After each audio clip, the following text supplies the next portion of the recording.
So let's just jump into Saudi Arabia and its transformation because for so many people in the West, Saudi is so mysterious, right? Plays in our favor.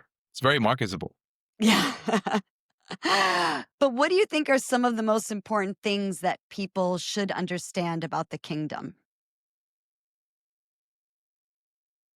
Wow, the people are the most genuine, caring, caring. Sorry, I'm off 2 hours of sleep. Genuine, caring, and kind people I've ever. If you have a flat tire and you're pulled over anywhere, within 60 seconds, someone's going to stop for you, if not sooner. In the middle of nowhere. That's what kind of people they are.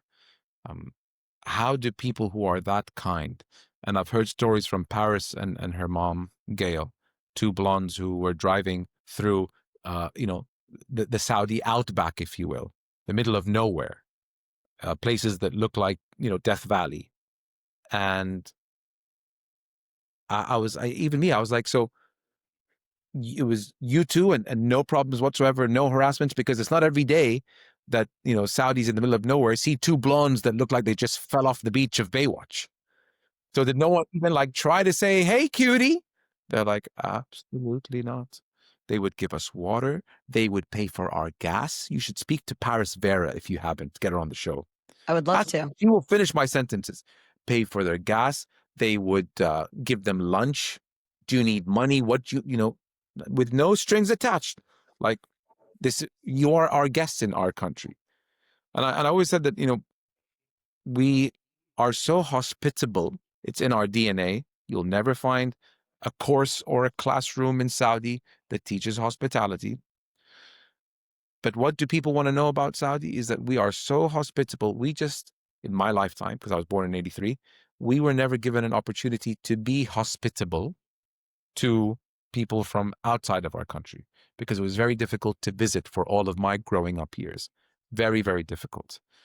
And today, 88 countries can get a visa online through Visit Saudi within 5 minutes. Within 5 minutes. When I went to Japan 2 weeks ago, the process took 3 or 4 days. Russia took 3 or 4 days. And I was like, that's pretty cool, compared to, you know, those countries that have had, tourists for a very, very long time. It takes us 5 minutes to get a visa, and it's emailed to you, for I think 88 or 98 countries qualify for that program. So that opening up, Ministry of Culture with all their events across arts, culture, film, Ministry of Sports having hosted 200 world-class sporting events in the last 4 years. So it's like Ministry of Tourism had to sort out the visa issues and had to provide hotels and infrastructure. Ministry of Culture had to, invest in culture-related programs and activities and events. Ministry of Sports had to do everything in the sporting world. You can get all these people from 99 countries, but when they come to Saudi, there needs to be things to do. There needs to be an infrastructure. There needs to be, so it all had to work. So many verticals had to work in tandem. And for the last 7 years, anyone will tell you, like the growth of the country, both above ground and below ground when it comes to like the infrastructure. The last 7 years was more than maybe the last 70 years, Judy. It's something else, really. I am just the other day there was an event. I mean, the conference, we have too many conferences. Okay, there are not enough days a week for conferences. But one of the funniest conferences that I've heard of was a conference that gets people together to discuss and to alleviate sandstorms. And you're talking like it's in a full blown hotel conference room, 300 people, and it's to combat the frequency of sandstorms in the world. Saudi would get 6 or 7 per year. And now with the Saudi Green Initiative of planting 10 billion trees by 2030, the number of sandstorms went from 7 to 8 per year to 1.5. Wow. Through this initiative that lasted 3 years, through the Ministry of Environment and something. So Well, everything down to sandstorms, that's what we're having conferences about.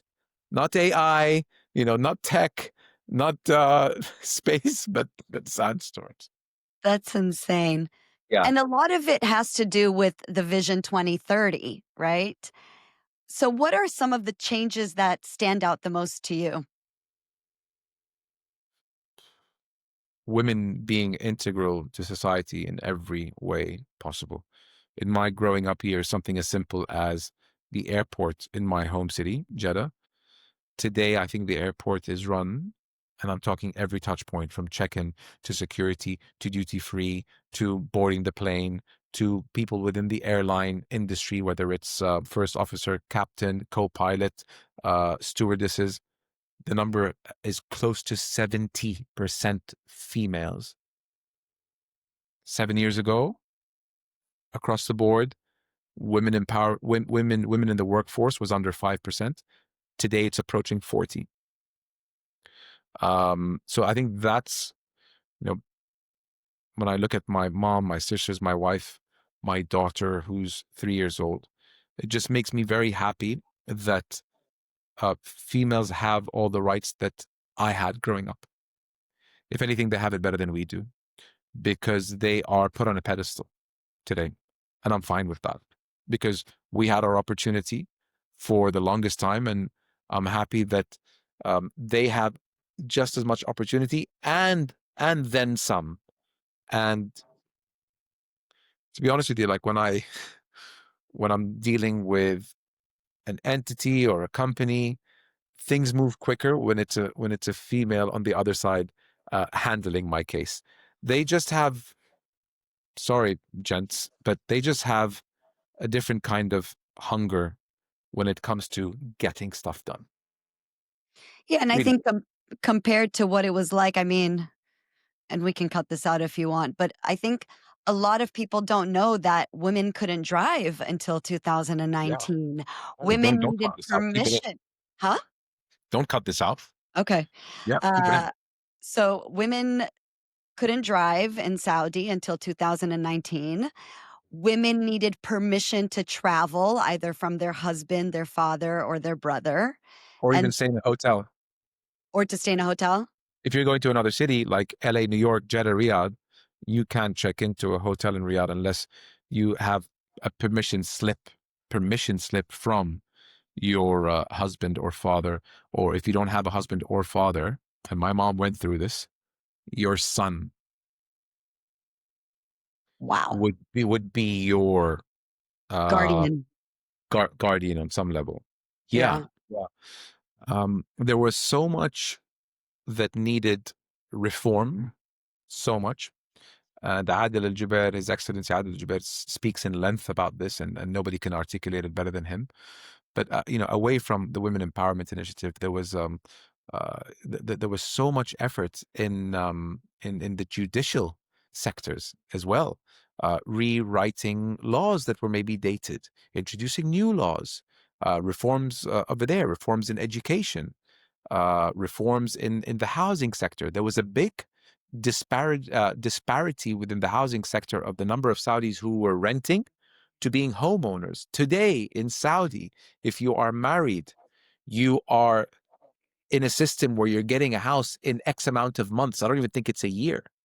It's X amount of months. You get given a house, Wow. like a whole mortgage system that's done through the Ministry of Housing. That in my younger years was never there, and now the percentage of Saudis that are renting in the country, don't quote me, but it was around 80, 90. Today it's like 10, 20. So so much away from, obviously, the bells and whistles is the entertainment, the cinemas, the women driving, these Maldivian resorts opening to the tune of 40 up in the Red Sea. But there's a lot, maybe unsexy, let's say, reforms that have happened behind the scenes that not many people are talking about, that maybe I need to brush up on my knowledge when it comes to what's happening there. So, when you're doing something for the longest time, Julie, it's hard to steer a cruise liner, you know? But when you have a 40-year-old gentleman that realizes that this needs to change, we cannot keep doing something just because we've been doing it that way.